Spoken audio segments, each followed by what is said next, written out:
Hello students, good morning. ચાલો, types of learner આજે આપણે કરવાના છે. બરાબર, આપણે અત્યાર સુધી કર્યું લર્નિંગ પ્રોસેસ. હવે આજે આપણે આગળ જોવાના છે ટાઈપ્સ ઓફ લર્નર્સ. બરાબર છે. તો there are 4 types of learners: accommodating, assimilating, diverging અને કન્વર્જિંગ. બરાબર, આપણે બધી વસ્તુ જે છે ડિટેલમાં જોઈશું. આપણે પહેલાં થોડુંક ઇન્ટ્રોડક્શન જોઈએ. બરાબર, તો each learner has different style of learning based on his heredity, culture, environmental factors, basic information or experience. Extending his research of learning process, Kolb 1984 developed 4 different learning styles, and based on that he identified types of learner. ચાલો, તો આપણે as a individual વ્યક્તિ કે બધા જ લોકો, બરાબર છે, બધાની જે લર્નિંગની સ્ટાઇલ છે ને એ અલગ અલગ છે. કેમ કે આપણી બધાની હેરિડિટી અલગ અલગ છે, કલ્ચર અલગ અલગ છે. બરાબર, જે એન્વાયરમેન્ટલ ફેક્ટર્સ છે એ અલગ અલગ છે. બરાબર, બેઝિક ઇન્ફોર્મેશન જે છે એ આપણી પાસે અલગ અલગ હોય છે. બરાબર, અલગ અલગ માન્યતા પ્રમાણે, અલગ અલગ ફેમિલી બેકગ્રાઉન્ડ પ્રમાણે આપણે લર્નિંગ કરીએ છીએ. આપણા એક્સપિરિયન્સ જે છે એ અલગ અલગ પ્રકારના છે, એ પ્રમાણે આપણે લર્નિંગ કરતા હોઈએ. બરાબર, તો કોલ્બે 1984ની અંદર પોતાનું જે રિસર્ચ હતું ને એને એક્સપાન્ડ કર્યું વધારે. બરાબર છે, જે લર્નિંગ પ્રોસેસ છે આપણે જોઈ ગયા એવી કોલ્બેઝ બનાવેલી હતી. બરાબર, એના પર પણ રિસર્ચ એમણે જ કરેલું ને એને ડિવાઈડ કરેલી હતી.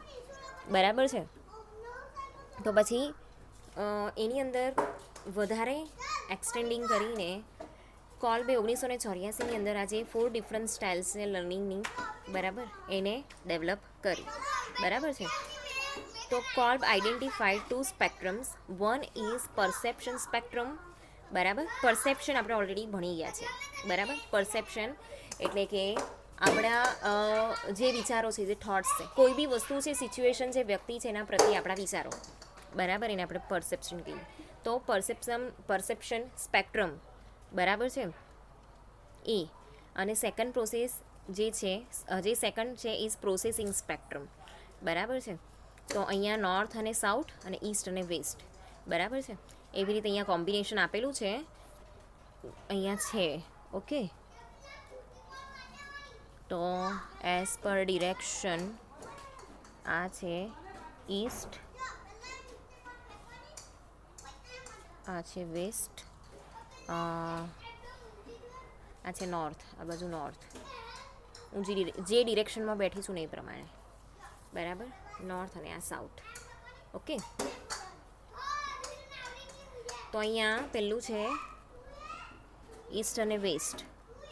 બરાબર, તો એમાં કન્ક્રીટ એક્સપિરિયન્સ અને ફિલિંગ અને એબ્સ્ટ્રેક્ટ કન્સેપ્ચ્યુલાઇઝેશન એટલે થિંકિંગ. બરાબર, જ્યારે નોર્થમાં એક્ટિવ એક્સપેરિમેન્ટેશન ડુઈંગ અને રિફ્લેક્ટિવ ઓબ્ઝર્વેશન એટલે કે વોચિંગ. બરાબર છે, તો કન્ક્રીટ એક્સપિરિયન્સથી આપણે રિફ્લેક્ટિવ ઓબ્ઝર્વેશનમાં જઈએ તો ત્યાં વચ્ચે આવે છે ડાયવર્જિંગ, ફીલ, વોચ. બરાબર, જો હવે અહીંયા આ જે છે ને આ પરસેપ્શન સ્પેક્ટ્રમ છે અને આ પ્રોસેસિંગ સ્પેક્ટ્રમ છે. બરાબર, તો આ પરસેપ્શન એટલે આપણે કેવી રીતે થિંકિંગ કરીએ છીએ. બરાબર, અને આ જે છે કેવી રીતે આપણે ડુઈંગ કરીએ છીએ. ઓકે, હાઉ વી ડુ અને હાઉ વી થિંક. ડાયવર્જિંગ પછી રિફ્લેક્ટિવ ઓબ્ઝર્વેશનથી આપણે એબ્સ્ટ્રેક્ટ કન્સેપ્ચ્યુલાઇઝેશન તરફ જઈએ એટલે અસિમ્યુલેટિંગ. બરાબર છે, પછી એબ્સ્ટ્રેક્ટ કન્સેપ્ચ્યુલાઇઝેશનથી આપણે એક્ટિવ એક્સપેરિમેન્ટેશન પર જઈએ એટલે આવે કન્વર્જિંગ. બરાબર, અને નોર્થથી ઈસ્ટ જઈએ એટલે કે એક્ટિવ એક્સપેરિમેન્ટેશનથી આપણે કન્ક્રીટ એક્સપિરિયન્સ તરફ જઈએ એટલે અકોમોડેટિંગ. ઓકે, તો આ પ્રોસેસ અહીંયા જાય પહેલાં, પછી અહીંયાથી અહીંયાથી. બરાબર, તો ઈસ્ટ વેસ્ટ આ બે પરસેપ્શન અને આ બે પ્રોસેસિંગ. ઓકે, આપણે એક એક કરીને જોઈએ સ્ટેપ બાય સ્ટેપ. ચાલો, તો હવે જે પરસેપ્શન સ્પેક્ટ્રમ છે વાય એક્સિસ પર હતું, બરાબર.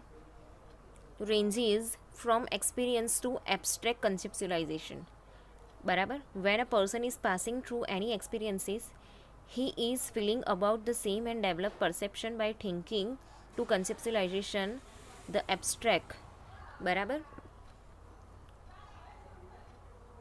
એટલે અહીંયા શું કીધું છે, જો અહીંયાથી એ અહીંયા સુધી આવે, બરાબર છે.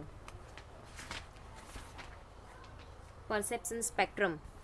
ઓકે, તો એ રેન્જની અંદર એ શું કરે છે, એક્સપિરિયન્સ કરે છે કોઈ બી વસ્તુનો, એબ્સ્ટ્રેક્ટ એટલે કોઈ બી વસ્તુનો, બરાબર છે. તો એ ત્યાંથી ક્યાં સુધી આવે છે કે કન્સેપ્ચ્યુલાઇઝેશન આવે છે, બરાબર છે. તો અહીંયા એ પાસિંગ કરે છે ફિલિંગ, પછી વોચિંગ, બરાબર, અને પછી અહીંયા થિંકિંગ. તો જે પર્સન છે એ કોઈ બી એક્સપિરિયન્સમાંથી અહીંયા પાસ આઉટ થાય છે અને જોઈ છે, બરાબર. પાસ આઉટ થાય છે, પાસિંગ થ્રુ એટલે વોચિંગ, બરાબર છે. પછી એના માટે એ ફીલ કરે છે, ફીલ કરીને વોચ કરે છે, વોચ કરીને પછી એનું જે પરસેપ્શન છે, બરાબર, ત્યાંથી થિંકિંગ તરફ આવે છે. ઓકે, હવે જે પ્રોસેસિંગ સ્પેક્ટ્રમ છે, processing spectrum ranges from reflective observation to active experimentation. When a person is passing through reflective observation, he is watching the experience,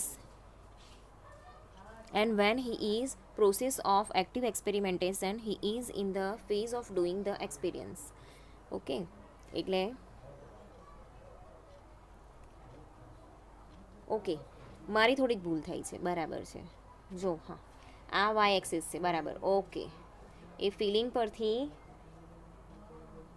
thinking પર આવે છે. સોરી, આ જે હતું એ ખોટું હતું, બરાબર. ફિલિંગ પરથી થિંકિંગ પર આવે છે.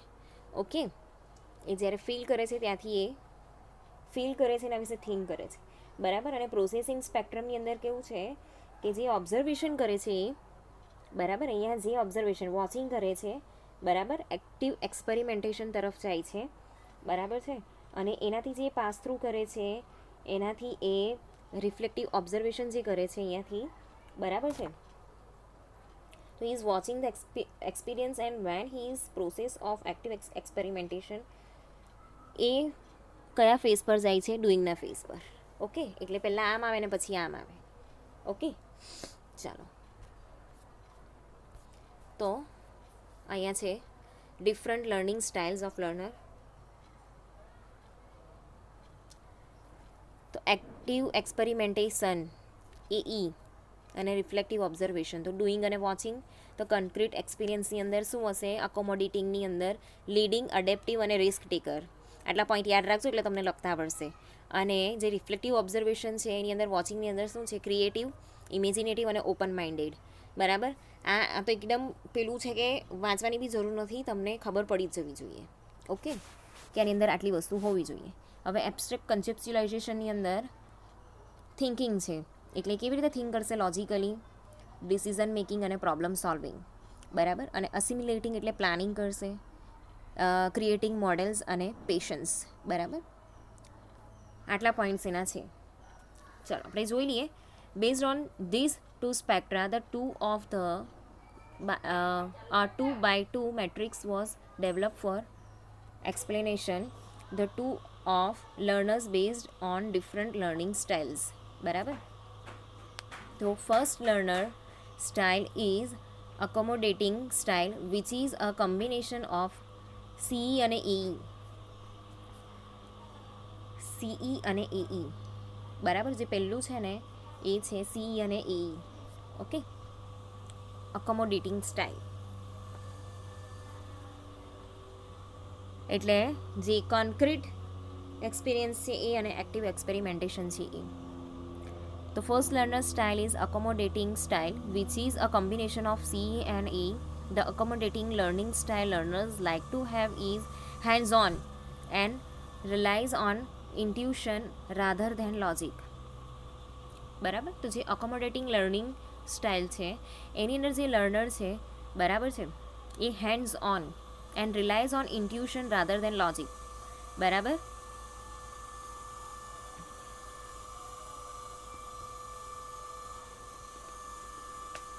તો such people have tendency of risk taking and likes to have experimentation for learning.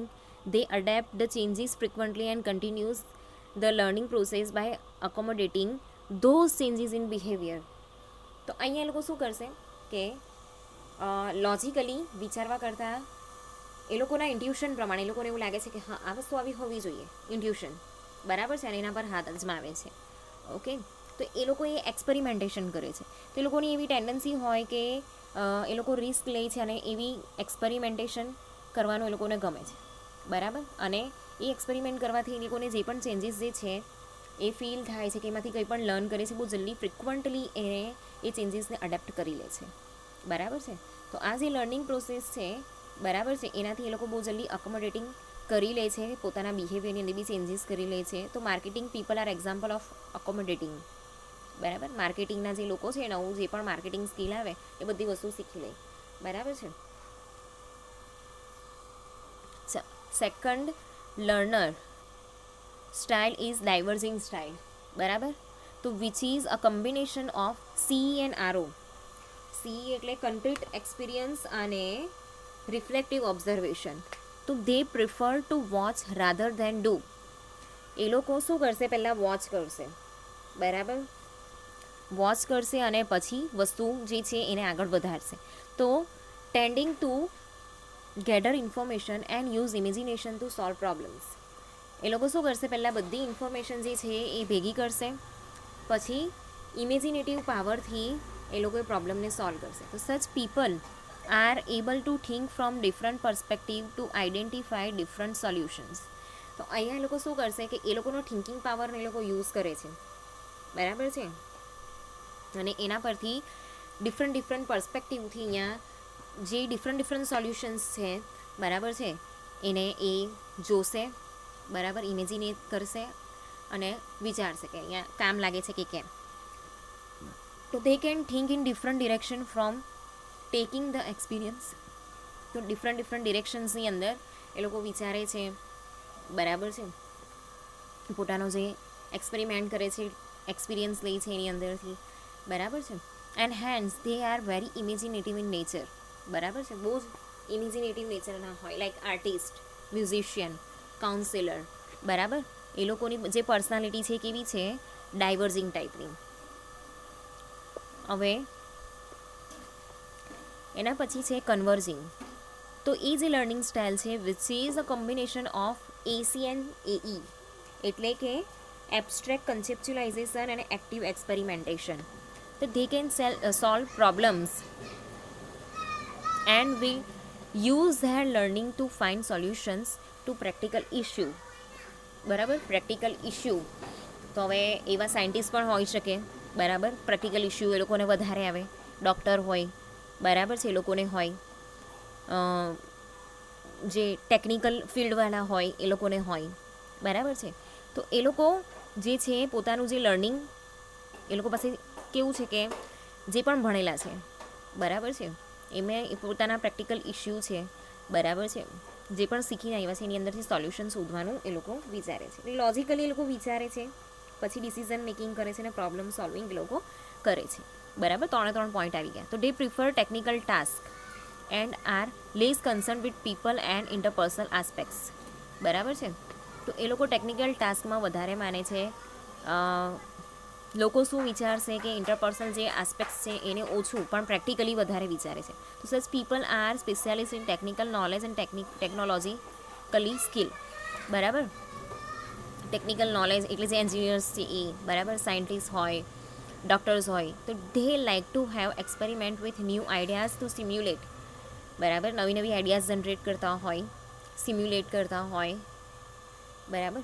Work with practical applications. તો nurse are the converging style learners. બરાબર. નર્સિસ જે છે એ મેં કીધા પણ એક્ઝામ્પલ એની અંદર આવે, બરાબર. એના પછી છે અસિમ્યુલેટિંગ.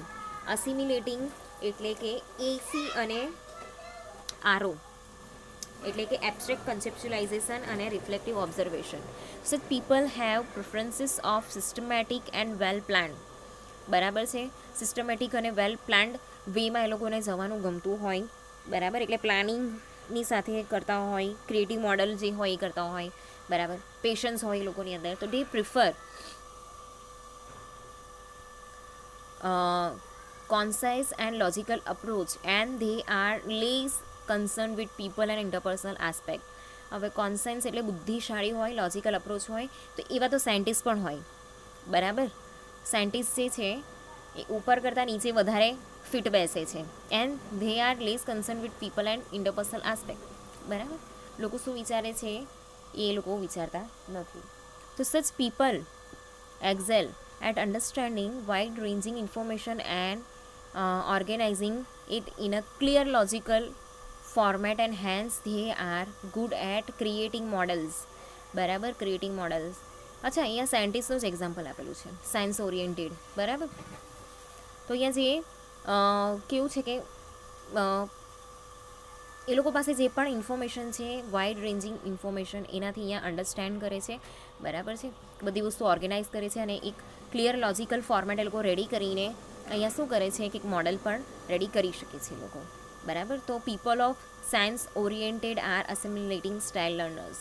બરાબર, સાયન્સની ફિલ્ડને રિલેટેડ જેટલા બી છે એ લોકોનું આ મતલબ એ લોકોની પર્સનાલિટી આવી હોય છે.